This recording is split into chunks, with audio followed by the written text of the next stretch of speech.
What's going on? Welcome back to 100% NUFC. I hope you're all doing really well. So it's finished at St Mary's, Southampton 2, Newcastle United 2. I'll take it. It's a point. We're led twice and we gave the lead away twice. But at the end of the day, we're going 500-600 miles and Southampton is not an easy place to go to get 3 points. And I kind of felt we were a bit unlucky in some situations, but you'll take a point. We've got 11 points now and we're still 9th in the league, and that's brilliant. Rafa will think different because we know what Rafa's about and we know what he'll say about the defending at times. But let's look at the first half. So the first half, Southampton had the faster start, you'd imagine, being the home team. They're 2 points behind we, and they had a few good opportunities through Tadic and Gabbiadini trying to test Rob Elliott, but Newcastle were more than comfortable with like to sit back and soak up the pressure. There was a major scare for Southampton as the half went on.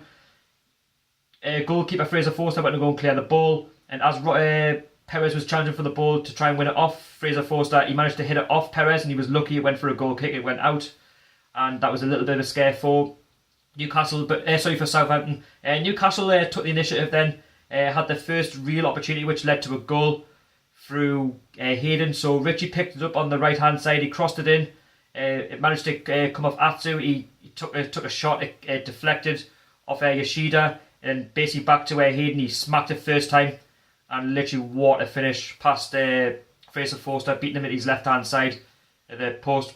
He's not saving that, and that's 1-0 to Newcastle, and Newcastle more than deserved it for their attacking threat.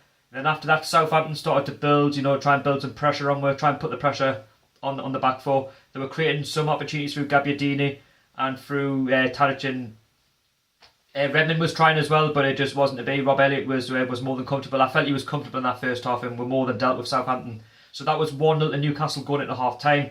And then after that, Newcastle again got off to a really good start, a fast start.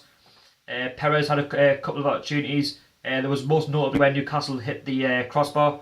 I think it came off Hosselu, and Newcastle was really, really unlucky. Southampton were looking a little bit shaky going into that second half, but Newcastle were cast to their own downfall.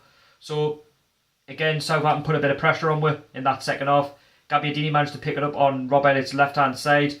He managed to turn with centre back.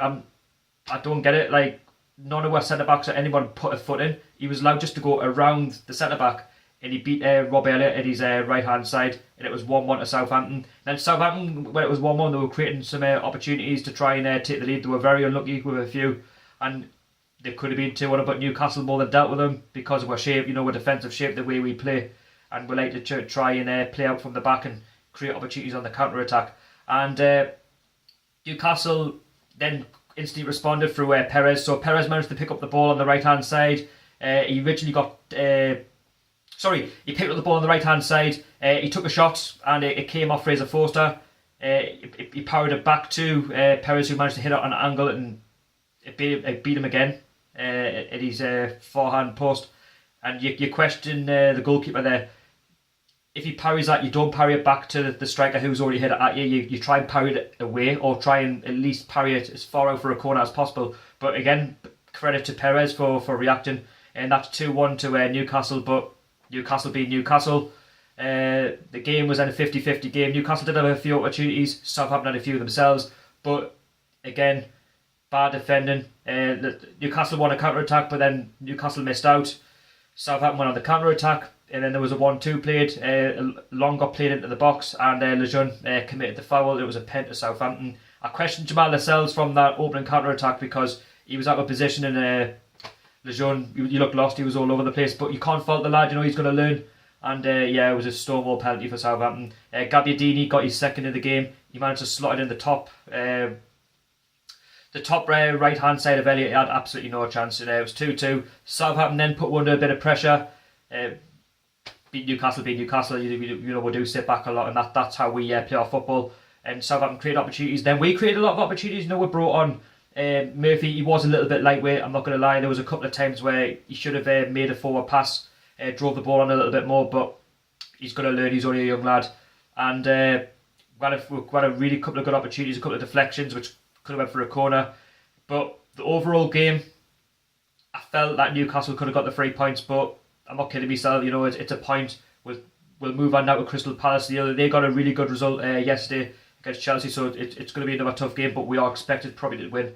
that game next Saturday. I will be there. There will be a match day experience, so don't forget to subscribe to this channel to see that.